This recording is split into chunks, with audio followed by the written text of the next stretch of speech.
passionate about Cleveland sports. He's going in! Touchdown! Browns, Indians, Cavs, the Big Ten, and more. Cleveland is a city of champions once again! Andy and Jarid, Cleveland and beyond. A swing and a drive! To deep right! Here are your hosts, Andy Billman and Jarid Watson. Hello and welcome, Andy and Jarid, Cleveland and beyond. He's Andy Billman, I'm Jarid Watson, and this podcast is a part of Waiting for Next Year. Check them out, original Cleveland sports reporting at waitingfornextyear.com. On this episode, we're going to get into some things. It's been a while. We're going to get into, goodness gracious, we're going to start with the Browns. We had to figure this out. We were going to do multiple shows. We didn't know how we were going to do it because it's been so long. But we're going to start with the Browns. We're going to talk about Odell and Baker, of course, featured on magazine covers. Duke Johnson and Baker Mayfield seem to be getting along a little bit better, settled their differences. Hopefully that sustains itself, at least until they decide to trade Duke later in the season. Also, we're going to do a quick dive into the Big Ten, college football, talk about the latest with Jim Harbaugh. He made some strange comments. We have opinions about it. You'll hear it all here. And news, his comments that basically stole the show, the Big Ten Media Days, considering we didn't really hear much regarding the Buckeyes. I don't know, Ryan Day and his recruiting prowess. I don't think there's much else. For Frost having his second big season in Nebraska, for everything that was going on last year with Purdue and that kid, and you got Ohio State and a new coach, guess what? It was all about Jimmy Harbaugh. Well, yeah, okay, I can't wait. All right, that's going to be fun. I know I've got opinions about that. We'll get to it in a little bit. But first, I wanted to talk real quick about why it is that it's been a couple of weeks since you've heard from us. We've not been neglecting you, I promise. We have not been neglecting our mission to cover Cleveland sports and at least keep up with what's going on.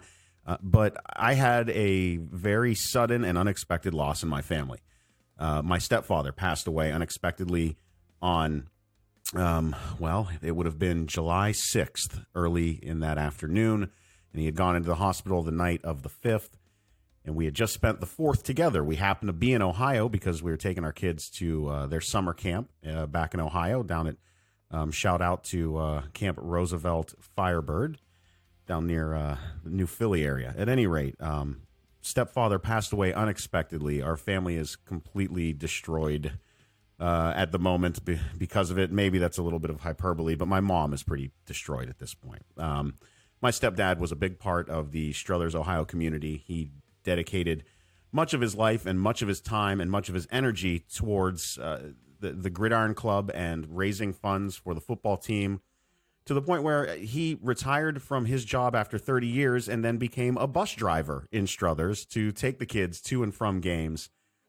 He is a legend in Struthers, Ohio. Once a Wildcat, always a Wildcat. He's going to be loved and missed forever. And it was a very, very, very unexpected, difficult, emotional time for my family, for the city of Struthers, who turned out in droves to his calling hours, which we extended because of just how loved this man was. So, Chucky Beal, we love you, we miss you, and we'll see you again someday soon. In that time, I also want to say a shout out to my cousins Jeff White and his son Gavin. They are avid listeners of the show, even though Andy and I did begin not holding back on cursing. I made sure I checked with them. You cool with that? Not that we're really going to change it. I just wanted to give him a heads up and find out what his thoughts were. At any rate, we're just being ourselves, Andy. We say an F-bomb here and there, and that's just what it is, I guess. But they're still listening. Shout out to them. Of course, that's the first thing I think of when I talk to them about it, but whatever. So there we are. And now, after trying to get this show scheduled and start it back up, we finally, after probably a week of back and forth and conflicting schedules and not having the right equipment, finally have everything back how we need to be. Andy, glad to finally get this show going again. Glad. I need it. And well said. And Chucky, we love you out there. Never met you, but I feel like I know you a lot. And we all wished. And Jarid, you went through so much. And at the same time, I've been traveling to Portland, Oregon. I've been traveling to a bunch of other places for jobs. So it has been a busy summer, to say the least, but we are ready to get back at it, and probably appropriately so we did it this week when the Browns are back in training camp. So this is part one of the show. Part two, you see two of them will be about baseball and NBA and Tribe. Cleveland Browns. This has really become the new norm in Cleveland. It seems like, we go through these phases where you hope and you believe, but is it real? You hope and you believe it's real. LeBron kind of brought that every time. It's like, not only it's a lot of hype, but he played well and everything else. This, to me, Jared, reminds me of LeBron preseason. Reminds me of LeBron, the build-up into his NBA career. That's what it feels like for the Browns right now. I just remember the mobs of people who'd want to watch LeBron. You could already tell we're in day 2, and the mobs and the Twitter and and all these people talking about it. An NFL Network at the practices and constant coverage and sold out. Not that you don't have to pay for them, but training camp, everyone's there. Those tickets are gone, and there's now a waiting list for season tickets. Yep. And the team itself is seeing a younger population purchasing those season tickets, which is great for the future of this franchise, who still has a 10-year lease on that stadium. And we're going to have to figure out plans now for what we're going to do in a decade. And I think that this is the start of that as well. The Browns are officially alive and back. And I know you never want to say a statement like that before a game. You never want to say a statement like that before 3 or 4 games. But, Jared, from the spiritual standpoint, the Browns are back. This reminds me of what it was like in the early 90s, in the late 80s. It reminds me of the energy that was there. If I'm being honest and truthful as a Browns fan, when the Browns have come back since 99, Jared, I don't remember attention and buzz like this. This is very unique. I'm not around it. You're not around it. And yet you can feel the energy and the excitement going around this training camp. It's amazing. It's like I said, the only thing I can compare to early 90s, late 80s, obviously mid 80s, you always felt it. But this is the first time since then, and it's so weird in a good way. It's been a goddamn long time, and it's good to see it because the Browns needed this jolt. And actually, so far, again, it's 2 practices. But you and I alluded to it, so I'm going to start off here. When you see all that positivity and you hear about the OBJ catch or Greedy Williams getting a lot of attention, Denzel Ward, whatever, okay, those are just practice plays. But when you read the headlines the next morning in New York and you see Corey Coleman out with an ACL, oh my goodness! Not only Corey Coleman, but who else? Sterling their Shepard, other young wide receiver, thumb injury, and they're bringing in people like Benjamin. They're bringing in people like Des Bryant to try to help out this team. Guys who are out of shape, and it's like, oh my god! I mentioned this to you, so I was going to say it. The one thing I have seen already, the torch has been passed. The giant, that is what you hear that glass shaking in the background. That's my Kermit the Frog, me taking a sip. That's none of my business. Reaction right now. Sorry, Mike Francesa. Sorry, New York Giants. Yes, I know what you're about to say, that they've taken the torch. They are the new Cleveland Browns of the league at the moment. And it's odd. It's ironic that it was a trade that solidified that. It was a trade that made that propelled the Cleveland Browns into the spotlight. Yes. Even more so than they were. They would have been in the spotlight. We could talk about this too. This season would have been a big season for the Browns, regardless of whether Odell came to this team or not. Yep. That was going to happen no matter what. I will say, I feel like this talk of him being a distraction is a forced conversation at times. But I will also say that there are times where it is, with the article, with his conversations, where things are going to pop up. But I don't care. This is what Cleveland fans should expect. No matter what, you're in the spotlight, guess what? You're going to get the negative and you're going to get the good. You're going to get conversations nationally that will piss you off, that you think have no business being said. But I think that you should at least listen to them and question, you know what, maybe some things should be tweaked here and there, but don't get hung up on any of the negativity. That comes with this sort of attention, with this sort of caliber of players in this organization, and with the expectations that they have. That said, Freddie and company are all smiles so far, and I get it. It's only practice. We're talking about practice, Andy. I don't get hyped up on all that either. We don't. We're both Greedy Williams coming down, tossing the ball around. It's like, all right, I get it. I don't want to negate from the idea that we shouldn't be hyped about this, because on one hand, I hear people that say they're afraid to even talk about playoffs. Let's just see if they can win 9 games. No, I'm not in that corner either.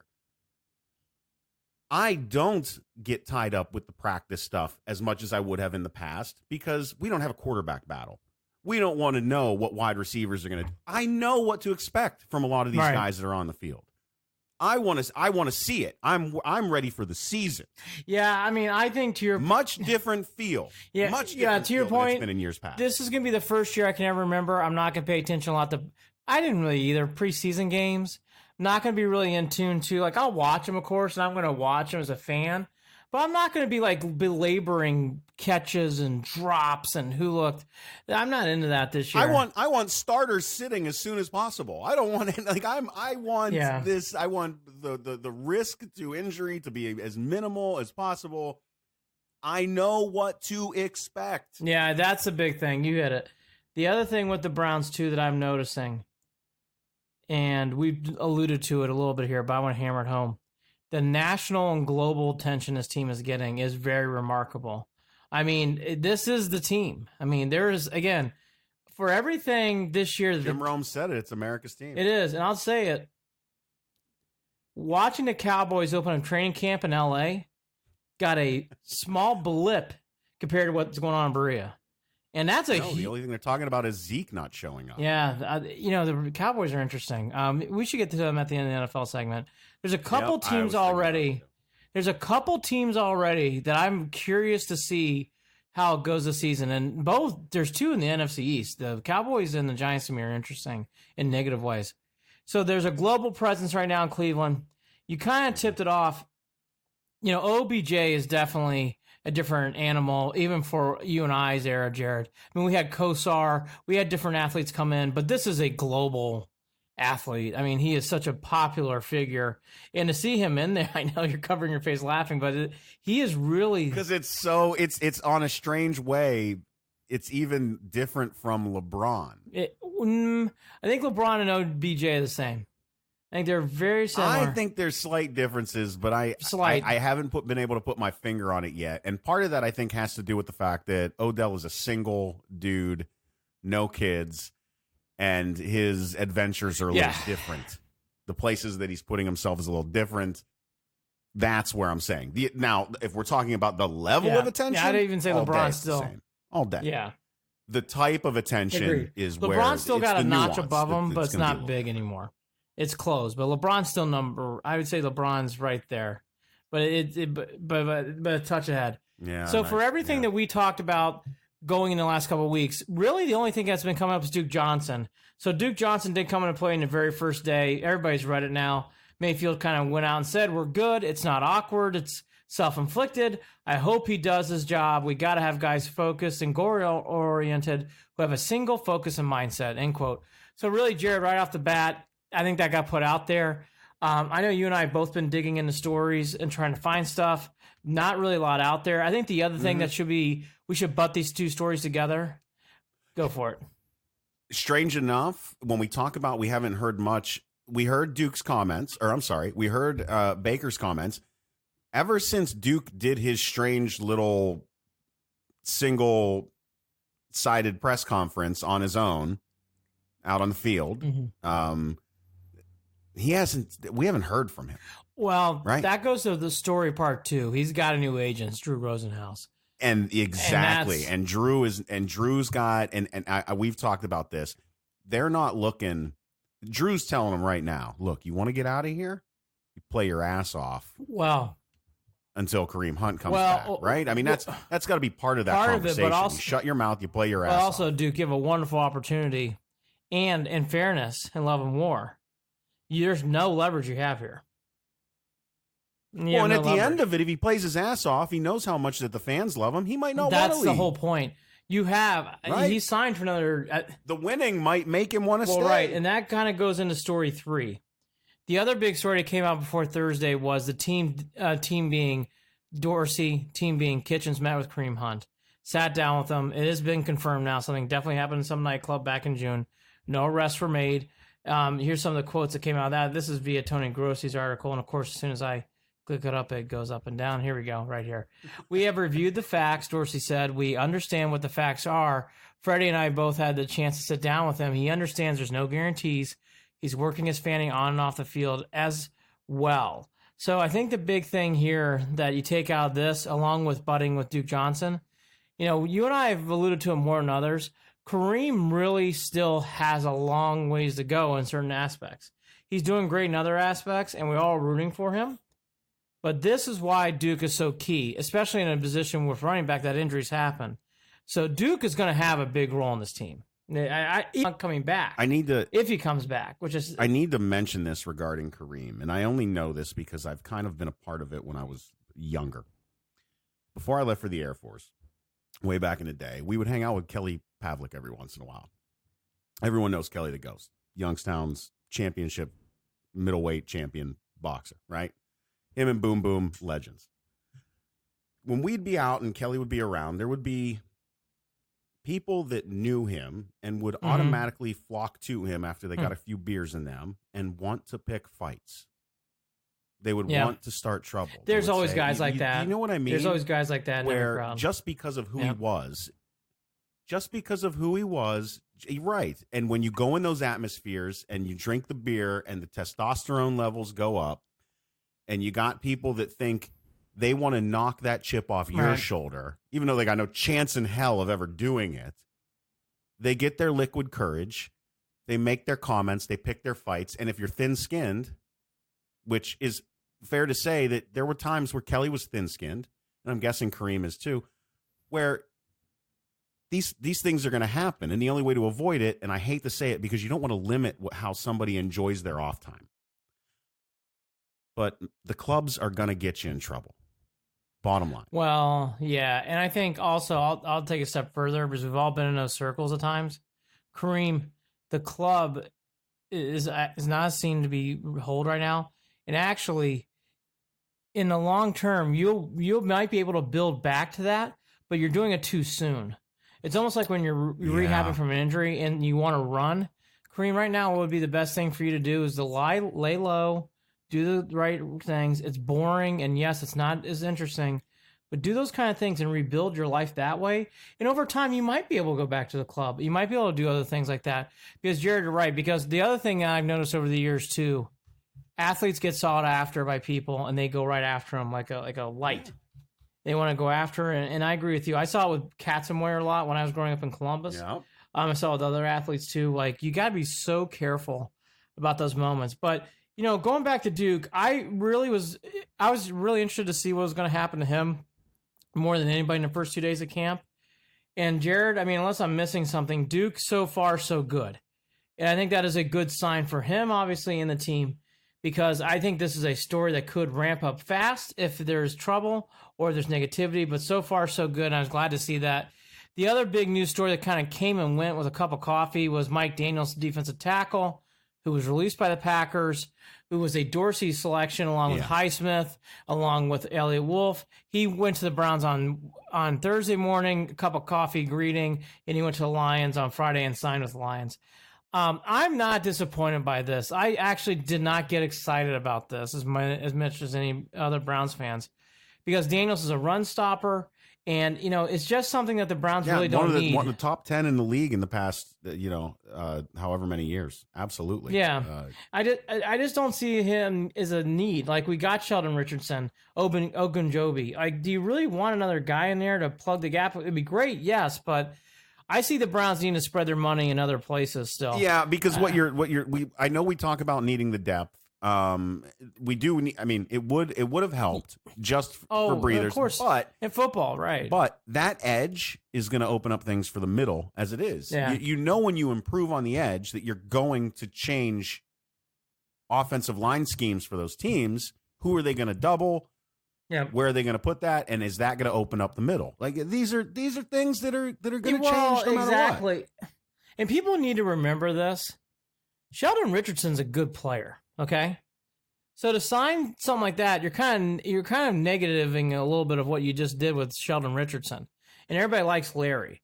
So why put another guy in there? Again, Daniels has to play a lot. He's a Pro Bowler, so you can't just rotate him off the bench here. So I thought that didn't make as much sense. He went to the Lions, which, by the way, he's not in the AFC, so that's fine. Stay in the NFC Central, do your thing, or in the NFC North, I should say, and do your thing and whatever. The other news story, before we get into the magazine covers that came out before Thursday, whereas Randall is talking to the Browns staff and trying to get a longer-term deal. Grossi again with this story. The Browns have had talks with Randall's agent about a new contract.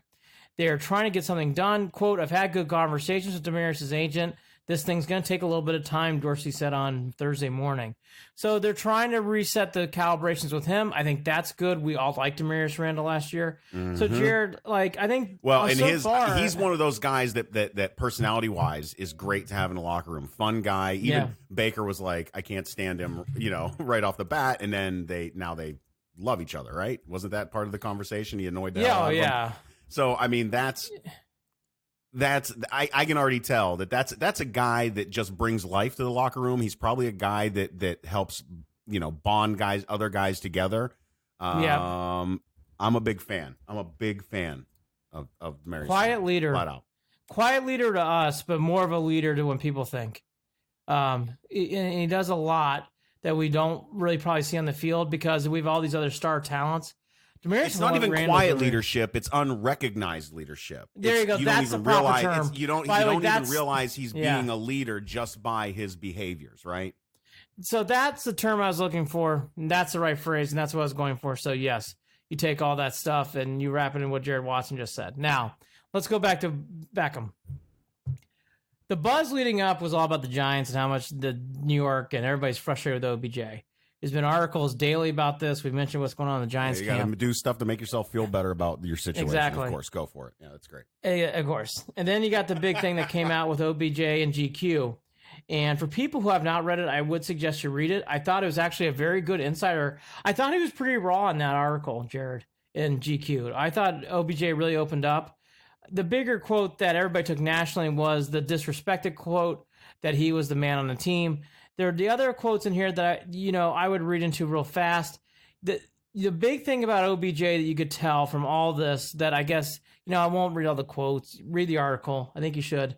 The big thing I took out of this from a Browns perspective, he was very frustrated in New York. And not only was he frustrated in New York, he was to the point of where he wasn't enjoying the game. There was hints that he was talking about retirement or thinking retirement. You could tell by some of these comments he did not have a relationship with Gettleman. He did not have a relationship with Shermer, and he was at his wit's end. So he is not only a guy who's coming into the Browns and is a talented player, but it's obvious, but it needs to be stated again. He's looking to have a big year because he wants to prove people how he can play and how he can win games on the field. Yeah. And that's what really came out of this article to me. Now, the bigger headlines was about the Giants in the city of New York. And I get that. And the Giants are down right now, and they've not had a good start to training camp, which is never a thing. You don't have great starts to training camp and equates to wins. But as we all know as Browns fans, with LaCharles Bentley is my favorite example, day one, never saw him again. You can have bad days in training camp, and it can set the tone for the season. The Giants have already had that as we're tipped off. So, everybody's going to talk about the Giants thing with Odell Beckham, and that I get it. It is a big story. And Eli commented today that he's won games before him, and I get that he's right. But the thing is, Jared, with this Odell Beckham thing in GQ, the thing that I like about it is he is totally taking on the season for three things. He wants to prove people how good he really is. Mm-hmm. He actually wants to prove the Giants wrong. And you can tell he looks at Cleveland as an opportunity to grow himself as a person. Those are great Freddie things. Talks about this on a regular basis. He wants these guys to be themselves. He wants them to have their personalities. He wants them to make good choices and to make right choices, but he does not want to strip them of their identities and their personalities. Now, here's where I will say this. When you're in a town like New York City, where power is such a commodity, and holding on to that power is something that is vital to a lot of the lives of those people that believe in that construct of that city, that is the most important thing in the world, that people like Odell Beckham Jr., who speak truth to power, in a sense, who want to assert their own individuality, who want to make their claim to a piece of that power pie, aren't respected by the people that you are pulling some of that power from. I think that in a city like Cleveland, we're not worried about any of that.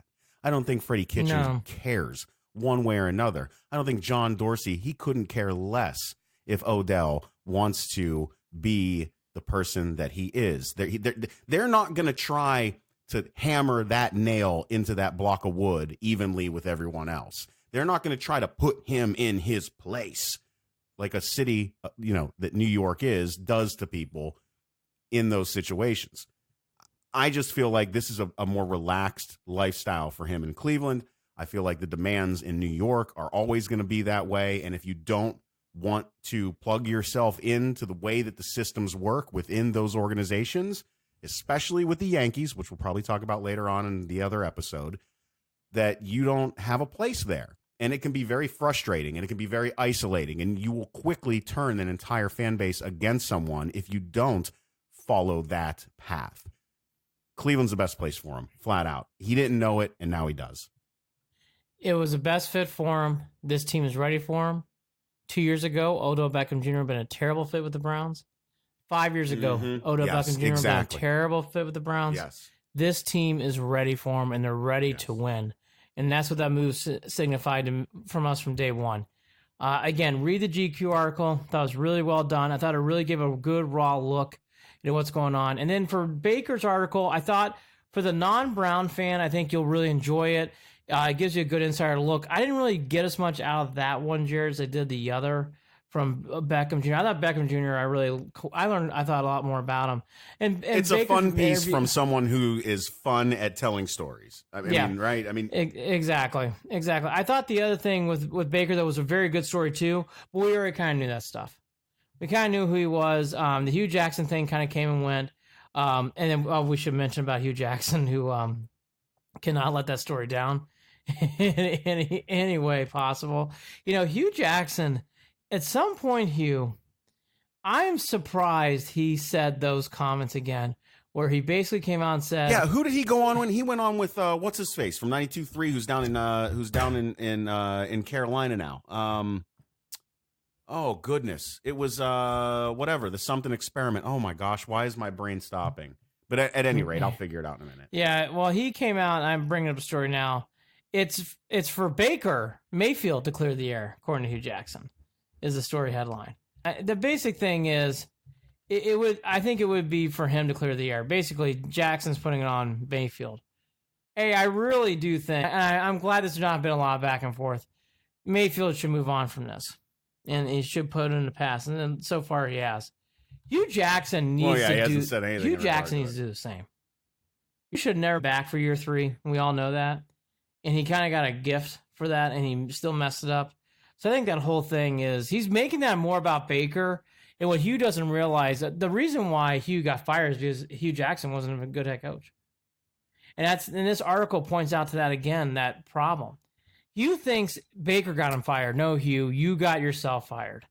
You lost 31 games in 2 years, even before Baker stepped on the field. And that is something that really that I just drives me crazy about Hugh. The other thing I want to tie in here, if I were OBJ, though, and I like OBJ a lot, and I'm a big fan of his already, I would not bring up any more Giant stuff this year. I think that article, and you leave it in a good note. And Jerry, I think it's time for him to move forward. No more commenting on the Giants. Focus on the play on the field. Well, let me just say I was wrong on my statement. It was he said that was Zach Gelb, CBS Radio. So I was incorrect. Yes, I believe Zach Gelb. I'd have to Tuesday night appearance of Zach Gelb. But anyway, so the basic thing so far from Browns: no injuries, knock on wood, to major players. And there's always nicks and dings, but so far so good. Kareem Hunt does have a growing pool, but again, he doesn't play till week 9 anyway, so I don't know how much that really put value on. But so far, Jared, it's everything we thought it would be. A big splash, a lot of rumblings, a lot of energy coming out of Rio. Yep, I'm again lost for words. Clearly, I'll do that for the next 30 minutes because that's where I'm at. I'm ready for the season, Andy. Yeah. That's what it is. I'm ready for the season. I'm ready to get that first game kickoff. Ready to the point where I legitimately had a dream last week about the kickoff being a fumble recovery and Browns in the red zone with Baker at the helm to start the season. Strange dream. Would be lovely if it came true. Wouldn't that be fun? I think this is going to be something different, man, something special, something that we are going to it's just like when we've said it when LeBron came back. Don't take any of this time. No, it's special. Don't take it for granted. This is a once in a generation type of possibility here with this team. Like I said, I did not feel to create something big and sustainable. Yes. And I think that would be my biggest bummer, Andy, is that if this was a flash in the pan, that if it was 1, 2, 3 seasons and done, and then we were back to the, I don't want to say it, but the basement, that would be the heartbreaking part. I want this to be something that we build off of and continue, just like the Patriots have done over the only thing that I will stress throughout this broadcast leading up into these games, the big thing is the Browns need to win games on Sunday, obviously. They need to focus on what's ahead and making the right plays. But to me, the big thing in the background that should be more in the foreground to me is beat Pitt. You got to beat the Steelers this year. You got to overtake that team. That's going to be a big thing for this team. It's a theme I'm going to hit all year. So I think it's going to be harder than people think. I think the Steelers are going to be ramped up and ready to play for the Browns this year, as they should be. I think they're in denial. No, they can be, but the Browns need to prove it too. There's a two-edged sword here. I agree with you. I agree with everybody else. I think the Browns are legit. But I could understand a Steeler perspective saying, prove it. Prove it. Right, and I know, and we talk about it all the time. I don't know what it is. I am not someone who will push all my chips in. I'm not budging though, Andy. I genuinely am not nervous about any of this. No, and I'm usually nervous. I'm usually the type of fan that gets antsy and nervous about, I hope they can do it. Think about how many, especially if you think about it, how many close games the Browns have lost over the past 19. Oh, my God. Right? I would even say, if that was a thing that we could look at where the Browns either blew it or lost in the last couple minutes, or non-competitive, whether it was some fluke or whether it was something crazy where every time you thought we were going to turn a corner somewhere, something happened. And I just don't think that that's even remotely a possibility. No, I think everything's in the cards. The other thing quickly about the NFL, I mentioned the Cowboys. The Cowboys have had an interesting start. Yeah. They're out in Los Angeles this year. I guess they thought they need to recruit more fans, so they went to LA, which LA is a heavy. Yeah, which LA's already got their own. Well, basically, here are the teams in LA for people who don't know, don't pass through there. The two teams are the Raiders and the Cowboys. There's a lot of Raiders and there's a lot of Cowboys fans in LA. So that's 1 and 2. Right. I would say 3's the Rams. And then the Chargers, I think there's more Browns fans in LA than Charger fans in LA, to be honest with you. So they moved, packed up there, but you alluded to it. The Zeke Elliott thing's interesting. And the other big story to me that I'm not picking on them. The Giants to have that kind of start in day one is a Browns type of story reread for ages, for the last 10 or 15 years. Oh, first day. Yeah, makes you almost want to talk about Trevor Bauer instead of the Giants. Oh, right? by the way, Princess had some opinions. If you're a New York personality, did you hear him talk about Bauer? I hadn't listened to it. I just looked at the quote and I saw Bauer's response to it. We'll get to it in the end section. I followed the Twitter stuff. We'll get into that in the next. But you get my point. Like, he don't want to talk about the Giants right now. He'd rather talk about and now all of a sudden he's turning into it's becoming a Cleveland thing, kind of like what's his face out with the Warriors. Oh gosh. Well, more to come on preseason and training camp with the Browns as we go along. But look, you never want to say good start to when nothing's happening on the field, even in preseason. But honestly, if we're being fair and loving war, the energy level has been a great start. Now let's kick off to college football. Media days happened last week. SEC always kicks it off. Then you got the Big 10, Big 12, ACC, all these different schools. Amazingly, usually the SEC kind of steals the spotlight. It didn't really feel that way this year. Actually, I thought the most press came from the Big 10 in Chicago. I thought Chicago got a lot of the buzz, and it wasn't because of a particular moment or moments. It was because of one coach. Jim Harbaugh has a lot of, for people who don't remember, Jared's a Buckeye guy. I'm a big Notre Dame fan and love Purdue Boilermakers too. Won't get into that story today. But we've all been fascinated, and I hit this hard last year about Harbaugh. I think last year for Harbaugh was a big year. by far, the overwhelming favorite so far coming in to the Big Ten, for whatever reason or another, has been earmarked as the Wolverines. The Wolverines have been seen as a team to beat in the Big Ten. Now, for people who listened to me last year, I don't want to hear about the goddamn Wolverines until you fucking beat the Buckeyes. And I am not a Buckeye fan. I don't want to hear this fucking shit about how you're the favorite until you beat the Buckeyes. Okay? Because you last year got smoked in the horseshoe. So to hear Jim Harbaugh puffing out his chest saying Urban Meyer always leaves the program in a stink, goes on about mental health, which I'll go on to in a second, which is a terrible comment from Jim. Which, by the way, Feinbaum backed him up on that. And I like Paul Feinbaum a lot, but I don't agree with Paul. Paul and I are friends, I would even say. And I've always respected I like Feinbaum a lot. I don't think I do not agree with him on mental health. And I'll get into that in a second. Nope. But the big thing I took out of all these media days, the Buckeyes came and went. The Irish don't have one. Boilermakers, they're not ever going to make any noise anyways. I didn't hear much from Alabama. I didn't hear much from Georgia. I didn't hear much from Clemson. But by far, Jared, Michigan ruled that week. You heard a lot about Michigan. And again, I go back to, you better beat the Buckeyes or none of this matters. So I think there's a huge amount of pressure on Michigan again this year. And I don't even know they're as good. And I thought that loss in the year in Columbus was damning. The other thing that, obviously the Urban Meyer stuff he said, look, that's for people who don't remember, Bowden and especially Spurrier. Spurrier went after Bowden. Spurrier went after Philip Fulmer. Spurrier went after Ray Goff when he was coaching Georgia. Spurrier went after anybody. So these kind of tongue-in-cheek rivalry coaches has been going on for years. So to me, it wasn't really headlines that Harbaugh digged in Urban Meyer.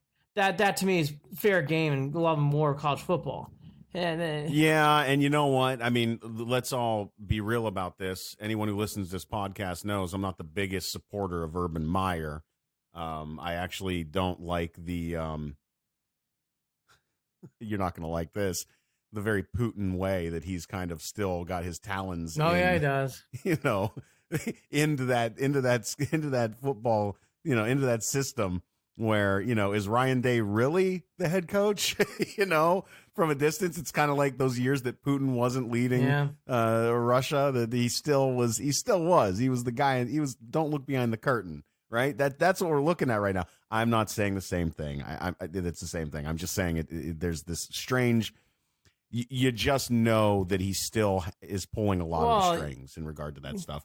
And you also know that that Harbaugh, in regard to the comments when it comes to Urban Meyer, it sounded like 50% sour grapes, 50%, you know what? I'm with you, because Urban does have trouble following him everywhere he goes.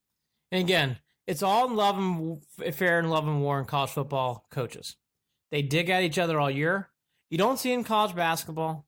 You really don't see it in any other sport, but in college football, it is a stamp of approval. It's almost like you have to. And in fact, Spurrier went after Dabo Swinney until Swinney started beating him. So, I mean, there's a whole history here, so I don't read into that. The mental health comments, though, I really disagree with. In the big comment that he had, it was told in an ESPNU podcast or interview, whatever you want to call it. Down the road, I don't see that helping them at all if it's a legitimate thing, talking about mental health, possibly affecting waiver players to get transferred for waivers. But nobody would know. But what are you going to say? 10 years down the road, I just had to say what I had to say. You're putting them in a position that's unfair, not right. You're just saying that's something we should not be promoting in college football. You're assuming that people are going to be lying about their mental health. Hey, if that's the case, that's very rare.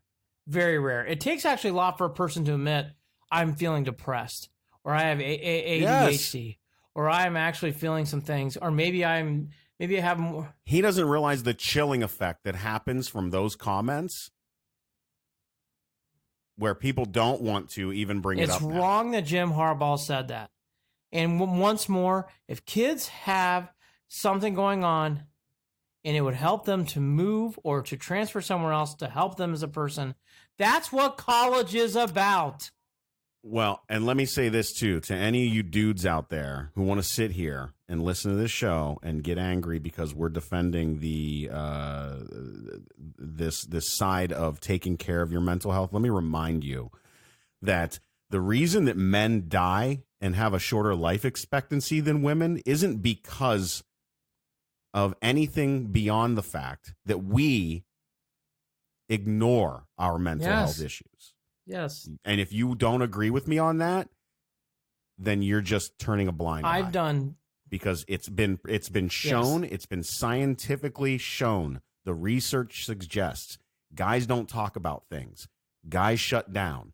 Guys keep things bottled up. And when you do that, what happens? You get pathology in the sense of you're going to get anger outbursts. You're going to get nights out drinking. You're going to get sexual promiscuity. You're going to get different ways, unhealthy ways of coping with depression, anxiety. And I can tell you what, as somebody, and I'll go ahead and say it on this show, as somebody who's gone through a lot of these things, especially after serving in the military for 12 years in some really not fun places, let me tell you, there is no argument here.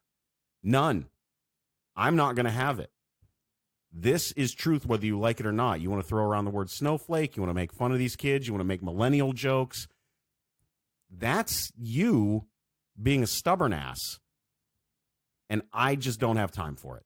I don't have time for it. People put mental health down because it's something that's not visual. It's another thing that really bothers me. You can't see depression. You can't see ADHD. It's something you can't. It doesn't come down on your analytical chart. And what Harbaugh did, I agree with you 100%. What Harbaugh did was wrong.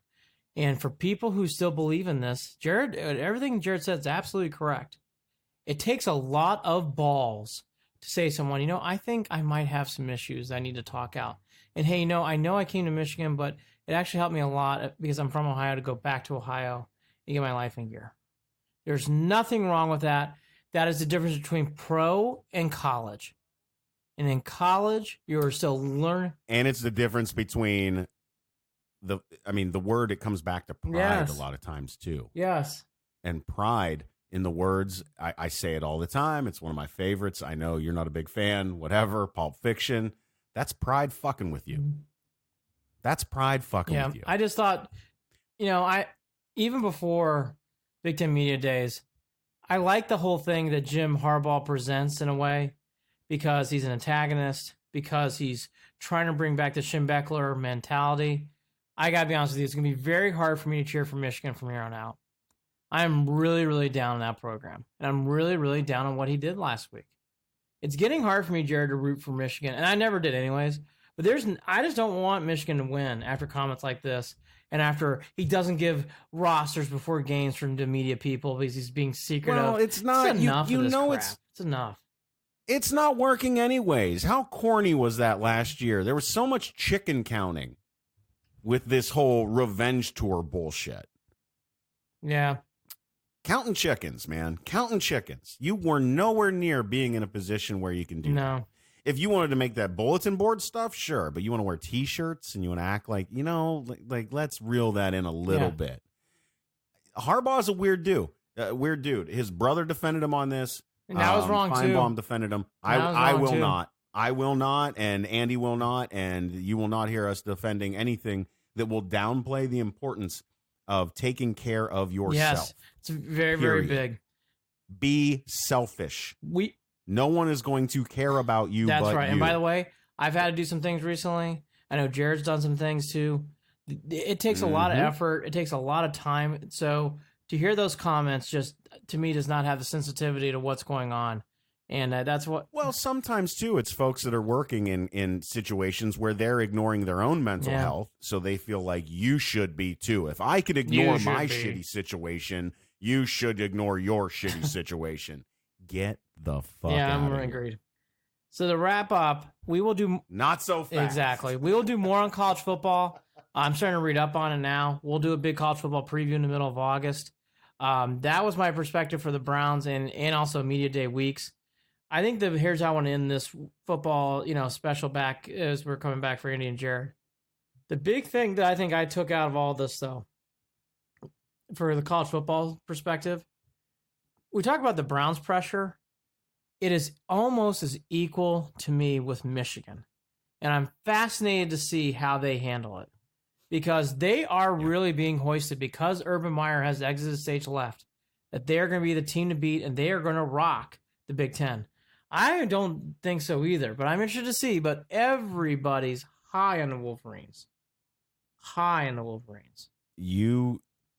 I haven't gotten enough good reason to believe that Ohio State will not win the Big Ten next year. Sorry. Now, that granted, I can't say that I know enough about Wisconsin's, setup. Nebraska's Penn up. State. There's stuff that I'm not up to par on. With knowing where these teams are coming from. But again, like you said, I'll believe it when I see it. And until then, adjust your mental health perspective. All right, that's where I'm going to leave it. I just found it interesting. For everything that I saw last year in that game in Columbus, and I know Urban Meyer left, and I'm not a Buckeyes overwhelming favorite. Interesting. Find that interesting.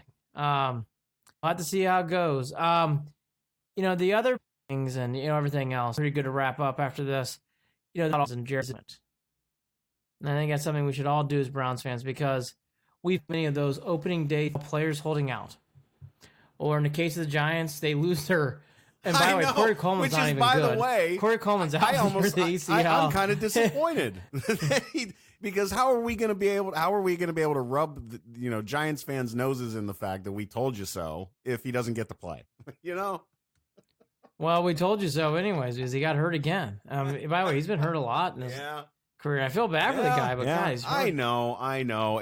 Right. But he's already hurt. He's already hurt. In realness, we don't want these things to happen, but I didn't want it to happen anyways. Like I said, I guess I don't have to apologize. No, but I didn't want it to happen. I wanted him to go out there and motorcycle accidents with Kellen Winslow. These things. I don't even want to go down all that.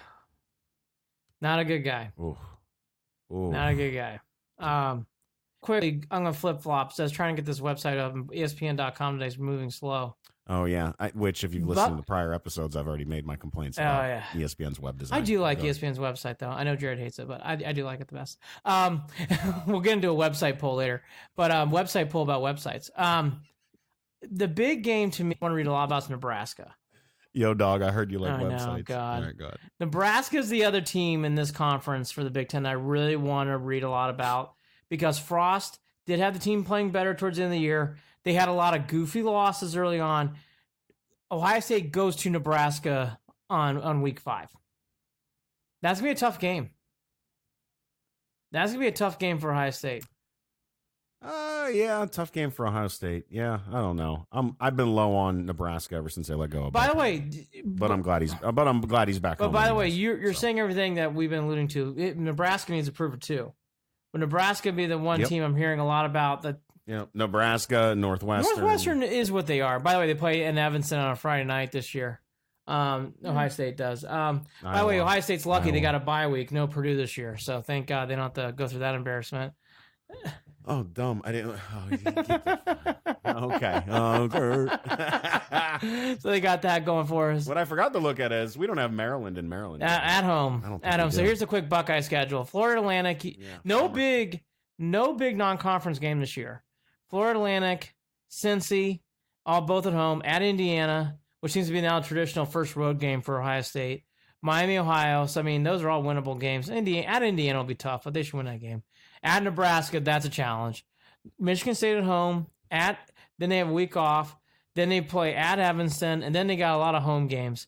Whiskey and Maryland at home. Throw in a trip to Piscataway, and then Penn State.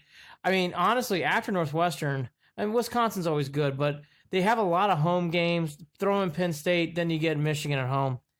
The big thing that I noticed out of that schedule is there's no non-conference opponent that really hits Ohio State in the mouth.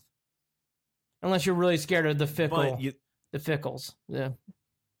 No, I think that this is a good year for Ryan Day to start. This is a good year for this Ohio State team to see what's next. Yep. Might surprise a lot of people. Ryan Day handled that team well in those games that Urban Meyer wasn't there. Ryan Day was a plug-and-play head coach. The Urban's hanging around probably because the boosters, partly because he doesn't want to go anywhere. Mm-hmm. Well, partly because damn well boosters, people are going to have their eyes on him. and Urban's going to give him the support to hopefully prove himself. So there's good to that too. As much as I knock the weirdness of he'll be doing Urban Fox still being games too, around. unless has changed. He's doing Fox commentating as well. Not something I now my Irish but have a much tougher schedule than the Buckeyes do, but that's not surprising. Because Notre Dame plays anybody they'll take on all comers. So they play oh boy, we fall. But Notre they Dame just doesn't fall disappoint flat at in their the end face of the with year Kelly. anyway, We so. get blown out in losses. Miami, Clemson last year. Oof. I mean, we don't lose; we get torched. Notre Dame does have a tough schedule. They play at Louisville, New Mexico. Those are 2 wins. But then you go at Georgia. That's a tough game. UVA's better. Bowling Green. That's a cupcake. Yeah. USC, always a tricky game. Rivalry at Michigan, and then you got that game at the end of the year, which used to be such a winnable game at Stanford. I don't even remember the last time they won at Stanford. Notre Dame's actually loaded, but sadly, when you play at Georgia, at Michigan, and at Stanford 3 different months, Jared, I think they go 9-3. I hope I'm wrong. I don't think they win any of those road games. Well, I mean, at Georgia, no way. At Michigan, how much I would love to see them beat Harbaugh. Nope. At Stanford, they never win that game. Yeah, you might be right. You might game. be right, and that just is what it is, Andy. I mean, they took the schedule. It is what it is. Then again, you might be surprised. You might be surprised. Who knows? Yeah, that's true. That's true. Well, that's it for the football wrap-up. Great start for the Browns. We talked about the Buckeyes a little bit. Jim Harbaugh stole the show. I think the big thing, though, to hit upon again, is good to see the Duke situation kind of settle down for now. It's nice to see that. Yep. OBJ got out this comments through GQ. Very good article for people to read. Mm-hmm. Again, if I were Beckham, I would not go back to the well on that for a while. I would leave your play in the field now. And I think the other thing to kind of watch as the season goes on for the Browns, they're the global team. This is all positive. There always will be hurdles in the road. How will that come about? We'll see. So far, 2 days, and by the way, which it should be, 2 days so far so good, which is great. And the excitement level is fantastic in Berea. Fantastic. Browns finish the season 12-4. Browns go on and kick some ass in the playoffs. I'll leave it at that. Andy and Jarid at gmail.com. Andy and Jarid at gmail.com. Don't forget, Jarid is spelled Jarid. Andy is spelled the normal way. Andy. Andy and Jarid at gmail.com. Also, follow us on the, check out the website, clevelandandbeyond.net, andyandjared.com. Both of them take you to the same website. Both of them will take you to the podcast. That's andyandjared.com, clevelandandbeyond.net. Oh, it's been a while, Andy. On Facebook, facebook.com/Cleveland and Beyond. On Twitter, at CLE and Beyond. Don't forget, subscribe on iTunes. You can also listen on Google Play, Stitcher. Ask your Alexa device. It'll all work for you. We are a part of waiting for next year. I'm not waiting for next year this year. I'm waiting for a Super Bowl. That's what I'm waiting for. Waitingfornextyear.com, original Cleveland sports content. Fabulous writers. They've been doing this for a long time. We are so proud to be a part of Waiting for Next Year. And to the point where Andy's already done a show with the Waiting for Next Year folks. And I'm next on the list, and we're going to continue this collaboration. We're going to rock it till the wheels fall off. And I'm proud to be a part of Waiting for Next Year, as is Andy. There you go. He's Andy Billman. I'm Jarid Watson. This is our first episode back. We're going to record another one right now. You can listen to it whenever the hell you want to. Talking Tribe. So that'll be the next one. Cool deal. Andy, any last words? I'm fascinated to see, for everything I love about the Browns, I'm a huge college football fan, as Jared knows. I am fascinated to see how this all plays out in Michigan this year. I am fascinated by it, because I did not think that was coming. I am not fascinated at all, because it's going to be the same shit, different day. At least we're not Detroit. Still not Detroit. All right. He's Andy Billman. I'm Jarid Watson. Thanks, Mike Polk. We love you. Andy and Jarid, Cleveland and Beyond. Talk again soon. Take care.